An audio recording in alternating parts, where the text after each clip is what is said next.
ಈ ನಡುವೆ ತೇಜಸ್ವಿ ಸೂರ್ಯ ಸಂಸದರ ವಿರುದ್ಧ ಕೂಡ ಮತ್ತಷ್ಟು ಮಾತನಾಡಿದ್ದಾರೆ ಡಿಸಿಎಂ ಡಿಕೆ ಶಿವಕುಮಾರ್. ತೇಜಸ್ವಿ ಸೂರ್ಯ ಬಹಳ ಬುದ್ಧಿವಂತ, Tejasvi Surya flight door open ಮಾಡಿಬಿಟ್ಟಿದ್ದ ಅಂತ ಒಂದಷ್ಟು ಹಳೆ ವಿಚಾರಗಳನ್ನ ಕೆದಕಿದ್ದಾರೆ. ಕಾರ್ ಬೇಡ ಅಂದವನು ಮದುವೆ ಆಗೋದಕ್ಕೆ ಕಾರ್ಗೆ ಅರ್ಜಿ ಹಾಕಿದ್ದ. ತೇಜಸ್ವಿ ಸೂರ್ಯ ಮೆಟ್ರೋದಲ್ಲೇ ಓಡಾಡಲಿ, ಎಲ್ಲ ಬಿಜೆಪಿಯವರು ಕಾರ್ ಬಿಟ್ಟು ಓಡಾಡಲಿ ಅಂತ ಸಂಸದ ತೇಜಸ್ವಿ ಸೂರ್ಯ ವಿರುದ್ಧ ಡಿಸಿಎಂ ಡಿಕೆ ಶಿವಕುಮಾರ್ ಕಿಡಿಕಾರಿ.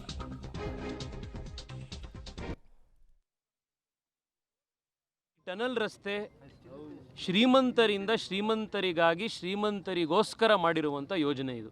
ಇದನ್ನು ನಾವು ಮೊದಲನೇ ದಿವಸದಿಂದ ಈಗಾಗಲೇ ಒಂದು 4 ತಿಂಗಳಿಂದ ವಿರೋಧ ಮಾಡ್ಕೊಂಡು ಬರ್ತಾ ಇದ್ದೀವಿ. ಸರ್ಕಾರ ಐಡಿಯಾ ಕೊಟ್ಟಾಗಿಂದ ಬೆಂಗಳೂರಿನಲ್ಲಿ ಕಾರ್ ಉಪಯೋಗಿಸುವಂಥದ್ದು 12% ಜನ.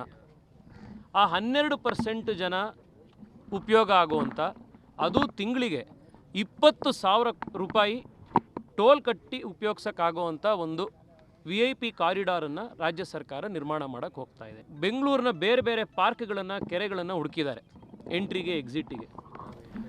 ಇದು ಒಂದು ದಿವಸ ಲಾಲ್ಬಾಗು ಅಂತಾರೆ, ಇನ್ನೊಂದು ದಿವಸ ಅಲ್ಲಿ ಸ್ಯಾಂಕಿ ಟ್ಯಾಂಕು ಅಂತಾರೆ, ಇನ್ನೊಂದು ದಿವಸ ಕೃಷ್ಣರಾವ್ ಪಾರ್ಕು ಅಂತಾರೆ. ಅಲ್ಲಿಗೆ ಬಂದು ಸರ್ವೆ ಮಾಡಿದ್ದಾರೆ. ಒಂಥರ ನಾಗರಾವಿನ ಹೆಡೆ ಇದ್ದಂಗೆ ಇದು ಇದರ ಎಂಟ್ರಿ ಎಕ್ಸಿಟ್. ಎಲ್ಲಿ ಬರುತ್ತೆ ಎಲ್ಲಿ ಕೊಕ್ಕತ್ತೆ ಇವತ್ತು ಗೊತ್ತಾಗ್ತಾ ಇಲ್ಲ. ಯಾವ ಪಾರ್ಕಿಗಾದರೂ ಬರ್ಬೋದು, ಯಾವ ಕೆರೆಗೆ ಹತ್ರನಾರೋ ಬರ್ಬೋದು. ಇದು ಆ ಥರದ್ದು ಒಂದು ಪ್ರಾಜೆಕ್ಟನ್ನು ಇವತ್ತು ರಾಜ್ಯ ಸರ್ಕಾರ ಇಲ್ಲಿ ಬಂದಿದೆ. ಇಲ್ಲಿ ಅಧಿಕಾರಿಗಳಿಗೆ ಇದ್ರ ಸಂಬಂಧಪಟ್ಟಂಥವ್ರಿಗೆ ಯಾವುದೇ ಪ್ರಶ್ನೆ ಕೇಳಿದ್ರು ಅವ್ರಿಗೆ ಯಾವುದಕ್ಕೂ ಉತ್ತರ ಇಲ್ಲ. ತೇಜಸ್ವಿ ಸೂರ್ಯ ದೊಡ್ಡ ಲೀಡ್ರು, ಭಾಳ ಅತೀ ಬುದ್ಧಿವಂತ. ಪಾಪ ಫ್ಲೈಟ್ ಡೋರ್ನೇ ಓಪನ್ ಮಾಡಿಬಿಟ್ಟಿದ್ರು. ಅಲ್ಲೋಗಿ ಅಮೇರಿಕಾಗೆ ಹೋಗ್ಬಿಟ್ಟು ಇಂಟರ್ವ್ಯೂ ಇಲ್ಲದೆ, ಪಾಪ ಅವ್ರ ಪರ್ಮಿಷನ್ ಇಲ್ಲದೆ, ಪಾಪ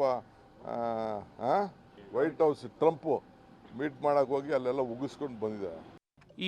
ಯಾರು ಏನೇ ಆರೋಪ ಪ್ರತ್ಯಾರೋಪ ಮಾಡಿದ್ರು ಕೂಡ ಈಗಾಗಲೇ ಈ ವಿಚಾರ ಕೋರ್ಟ್ಗೆ ಹೋಗಿದೆ. ಕೋರ್ಟ್ ಕೂಡ ತಜ್ಞರ ಸಮಿತಿಯ ಸಲಹೆಗಳನ್ನು ಕೇಳಿದೆ. ಅವ್ರು ಏನು ಕೊಡ್ತಾರೆ ಅನ್ನೋದ್ರ ಮೇಲೆ ಕೋರ್ಟ್ ತೀರ್ಮಾನ ತಗೋಬೇಕು. ಅಲ್ಲಿ ತನಕ ಈ ಥರದ್ದು ಆರೋಪ ಪ್ರತ್ಯಾರೋಪ ಇವೆಲ್ಲ ಇದ್ದಿದ್ದೆ.